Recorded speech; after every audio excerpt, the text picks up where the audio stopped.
Hello दोस्तों, कैसे हैं आप सब लोग। स्वागत है आपका मेरे चैनल पे। मेरा नाम संजय है। दोस्तों, आज की जो कहानी है ना, बड़ी ही दिलचस्प कहानी है। अच्छा दोस्तों, अगर आपको अपनी लाइफ में ग्रोथ करनी है, अपनी लाइफ में ऊपर उठना है, कामयाबी हासिल करनी है या कुछ बनना है, तो उसके लिए सबसे जरूरी पता है क्या है? सबसे जरूरी ये है कि आप दूसरों को देखना और दूसरों को जज करना बिल्कुल बंद कर दीजिए। क्योंकि आप जितना दूसरों को जज करेंगे, आप खुद को देखना भूल जाएंगे और नीचे गिरते चले जाएंगे और जीवन में कुछ नहीं हो पाएगा। दोस्तों, आज की जो ये कहानी है ना, वो बहुत ही बेहतर कहानी है। इस चीज को समझने के लिए तो प्लीज वीडियो में बने रहेगा और आपको एक बहुत अच्छा मैसेज मिलने वाला है वीडियो के एंड में। तो शुरू करते हैं। एक गुरुकुल होता है, एक आश्रम होता है।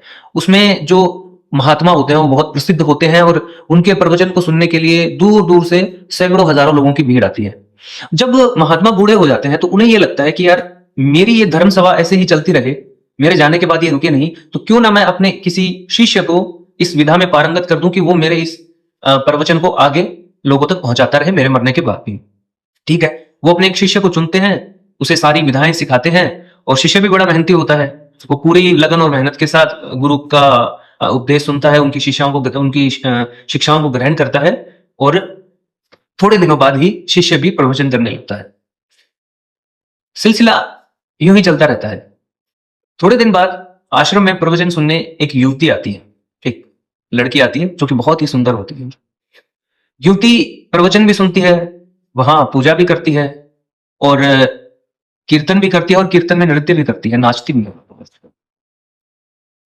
आसपास के जो लोग प्रवचन सुनने आते हैं उन्हें शिष्य और उस लड़की का जो ये लगाव है ये पसंद नहीं आता। उन्हें लगता है ये चीज ठीक नहीं है। किसी सन्यासी का किसी युवती के साथ इतना लगाव ये अनैतिक है, ये एप्लीकेबल नहीं है। तो कुछ लोग मिलकर महात्मा के पास जाते हैं, उन्हें कहते हैं कि देखिए, आपका जो शिष्य है उसकी बुद्धि भ्रष्ट हो गई है, उसका पूरा कैरेक्टर खराब हो गया है, वो किसी युवती के चक्कर में पड़ चुका है और ऐसे इंसान का हम प्रवचन क्यों सुने जो खुद भ्रष्ट हो।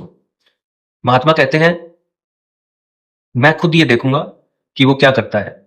अगले दिन महात्मा आते हैं तो वही सब होता है। शिष्य अपने प्रवचन देना शुरू करता है, युवती आती है, वो कीर्तन करती है, भजन करती है, नाचती है और प्रवचन खत्म हो जाता है। महाराज, जो महात्मा होते हैं वो लोगों से पूछते हैं, क्या रोजाना यही सब होता है? तो वो लोग कहते हैं, जी महाराज, बिल्कुल यही होता है। तो महात्मा कहते हैं, क्या मेरे शिष्य ने आपको कोई गलत प्रवचन दिया? बोला, नहीं दिया। आपको कोई अधर्म करने का कोई रास्ता बताया? नहीं, वो भी नहीं बताया। तो फिर बोला कि इसमें बुराई क्या है? तो लोगों ने कहा कि महाराज, आप खुद समझिए कि एक सन्यासी युवक जो लोगों को धर्म का पाठ पढ़ा रहा है, वो किसी युवती के साथ, किसी लड़की के साथ इस तरह लगाव रखे, तो ये तो बिल्कुल अनैतिक है। ये इस समाज में ये चीज मान्य नहीं हो सकती। तो महात्मा ने कहा कि मुझे बहुत दुख है इस बात का कि आप लोग इतने समय से प्रवचन सुन रहे हैं लेकिन उसका कोई फायदा नहीं हुआ। सब सुना हुआ आप लोगों का बेकार हो गया। असल में ये जो मेरा शिष्य है और ये जो लड़की है, ये दोनों आपस में भाई बहन है। इनका रिश्ता भाई बहन का है। ये जो लड़की है, ये मेरे शिष्य की बहन है। इतना सुनने के बाद लोगों की नजरें झुक जाती है और वो शर्म से बिल्कुल तार तार हो जाते हैं। गुरु कहते हैं कि जब तक आपकी सोच सही नहीं होगी, आप अपने जीवन में कैसे कुछ बड़ा कर पाएंगे, कैसे अपने जीवन में बदलाव कर पाएंगे? आप दूसरों को देखकर एकदम अपने मन का उन पे थोप देते हो, जो आप सोच रहे हो वैसा ही आप सामने वाले पे थोप देते हो कि ऐसा होगा।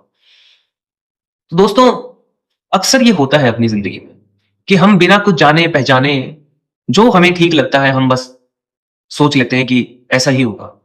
कुछ पता नहीं करते सच्चाई क्या है, उसके पीछे का रीजन क्या है, और हम जजमेंटल हो जाते हैं बहुत ज्यादा। तो बेसिकली कहानी में यही है कि जब तक हम दूसरों को जज करना बंद नहीं करेंगे, जब तक हम अपने आप पर ध्यान देना शुरू नहीं करेंगे, तब तक हम अपनी लाइफ में कैसे आगे बढ़ेंगे? सोचने वाली बात है कि जब हम दूसरों को देख रहे हैं, हम खुद को देखना तो भूल जाएंगे, और जब हम खुद को देखना भूल जाएंगे तो हम अपनी लाइफ में आगे कैसे बढ़ेंगे? हमारा समय तो दूसरों को देखने में, उनको जज करने में ही वेस्ट हो जाएगा। तो दोस्तों, दुनिया अगर आपको जज कर रही है तो उन्हें करने दो, कोई फर्क नहीं पड़ता। लेकिन आप दूसरों को जज मत करो, आप सिर्फ अपने काम पे फोकस करो, अपनी जिंदगी पे फोकस करो और अपने आप को नई ऊंचाइयों तक लेके जाओ। दोस्तों, अगर कहानी अच्छी लगी हो तो लाइक कर देना। मिलते हैं नेक्स्ट वीडियो में, तब तक के लिए हर हर महादेव।